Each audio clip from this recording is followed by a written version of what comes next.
आजिर पुराण कथा कार्यक्रम आमे आलोचना करिबा चारि जुगरे चारि जन स्वदेहरे स्वर्ग को गमन करथिले सेही चारि जन किए आमे जानिचे सत्य जुग त्रेतया जुग द्वापर जुग एवं कली जुग एही चारि जुगरे आज्ञा चारि जन स्वदेहरे स्वर्ग को गमन करथिले सेमाने किए किए पुराणर यही गूढ़ तत्व उपर आज आम आलोचना करिबा ताले सेही चारि जन किए जो माने कि स्वदेह धारण करी स्वर्ग को गमन करथिले। प्रथमे आम आलोचना करिबा सत्य जुग। आम जानिचे पुराण रे यही कथा वर्णित रही।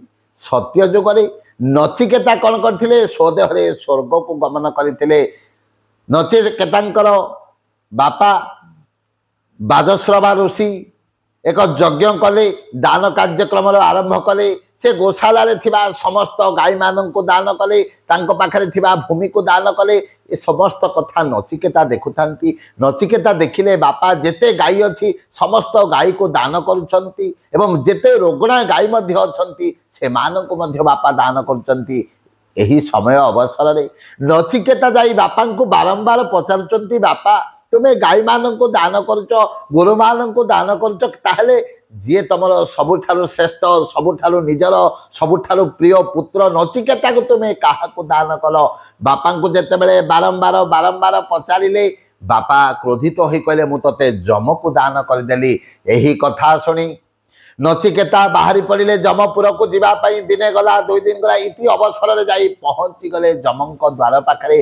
3-4 दिन अपेक्षा कले जमंक को भेटापी जेते बेले 3-4 दिन पर जम भेटिले नचिकेता जम पचारे तुमे एठाकू कहीं आसीच तुमर तो समय होना से समय रे जमंकु नचिकेता कहते मो बापा तुमको दान कली बोली कहले तेणु मु तुमको आसी समस्त प्रकार शिक्षा समस्त प्रकार संस्कार देखी जम तांको उपरे खुशी होई कहले ठीक अच्छे मु तुम उपरे संतुष्ट हली तुमे कौन बर मागुच माग। से ही समय रे जमंकु कौन कले नचिकेता मागी जे मु स्वर्ग को दर्शन करी स्वर्ग को दर्शन कले एवं कहले मो पिता आपण को दान करदेले क्रोधरे कहले एवं से ही दिन ठारू से दुखरे अछंती मु पुनर्बार किभली भाव रे मो पिता पाखरे पहुँची से ही आशीर्वाद करंतु।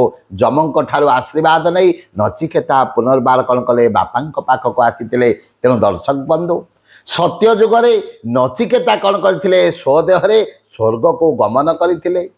त्रेतया जुगरे दानवीर हरिश्चंद्र जी की विश्वामित्र को सबु किछि दान कर देथिले शेषरे तांको स्त्री को पुत्र को मध्य दान कर देथिले। किंतु सेही दानवीर हरिश्चंद्र स्वदेहरे कौन करथिले स्वर्ग को गमन करथिले केबे ना त्रेतया जुगरे।